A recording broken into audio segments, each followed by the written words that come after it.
We'll start with Mrs. Gavunelli. Thank you very much for joining us from afar. I would like to ask you regarding the recent announcement by the German government, the new migration policies, including the border checks with all the neighboring countries.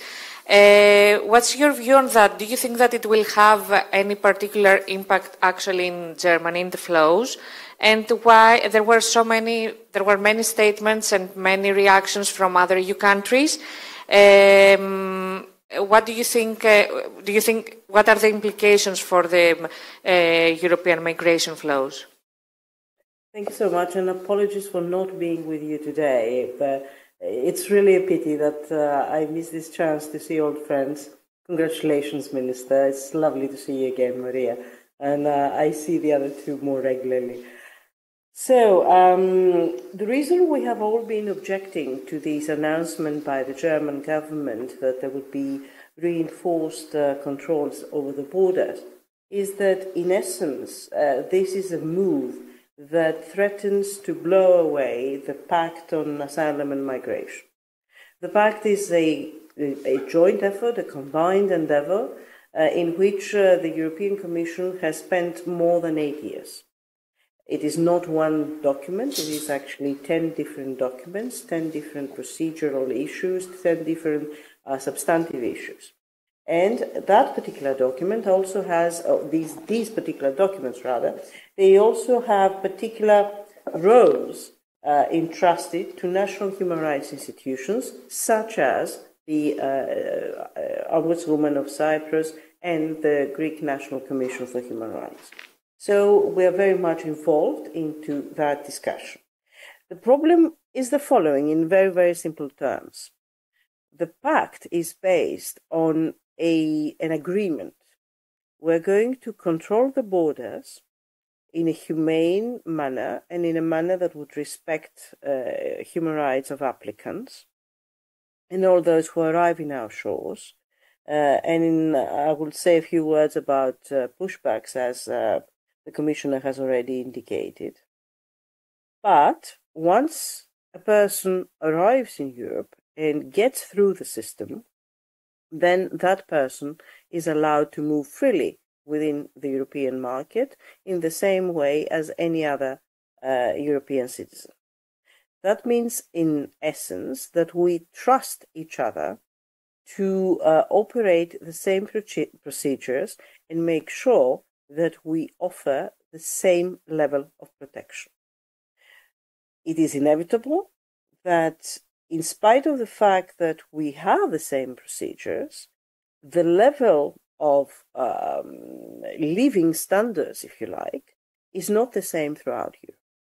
As a result, a person that would get the proper papers required in Greece, because that person has gone through the Greek system, would sooner or later find its way to Germany, where the social provisions are better, where perhaps the opportunities for work are better, although I'm not so sure whether that is true these days.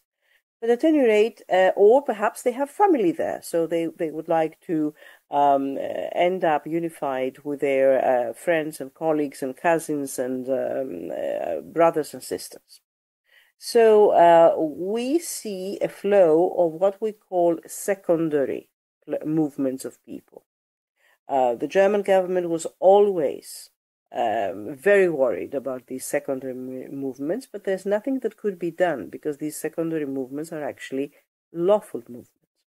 So in an effort to address worries in the German electorate as to these kind of flows, but mostly about the fate of people who are already in Germany, I think that they have chosen to react in a manner that goes totally against the letter and the spirit of the pact.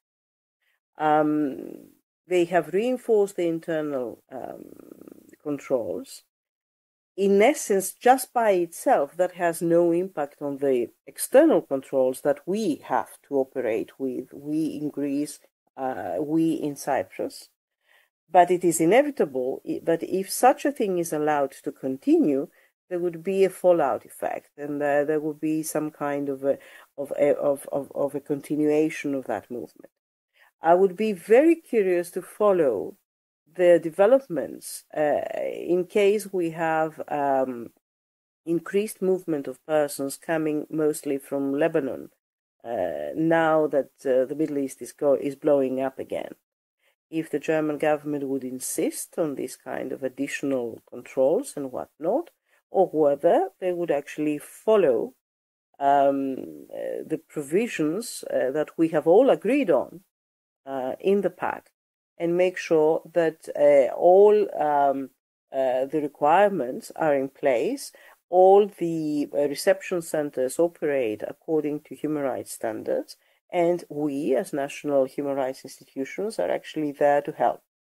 And 1 second more, just to say that our presence is not just a question of monitoring, of paying visits and going around and saying, what is this and why are you doing this or that or the other, but it is actually a very constructive approach, an attempt to help and facilitate and inform people and train people throughout the system. And it is actually in that context and in that spirit that the Greek National Commission has created already in these past 2.5 years a recording mechanism for pushbacks, for forced informal returns, where we just put on a form that is drafted in such a way as to be useful for the public prosecutor all credible information of possible incidents of that kind. That really helps us to understand whether such an incident has occurred or not. We are not the police. We're just taking the testimonies. But at the same time, we're now in a position to say that we have recorded something like 120 incidents in 2.5 years. That's a long way from the wild numbers that we have been hearing left, right, and center throughout. And that also sent a message to everyone, the government, the police, the Coast Guard, the authorities in general, but also the people involved, that there is somebody who's sort of looking over their shoulder, making sure that procedures are followed. Thank you.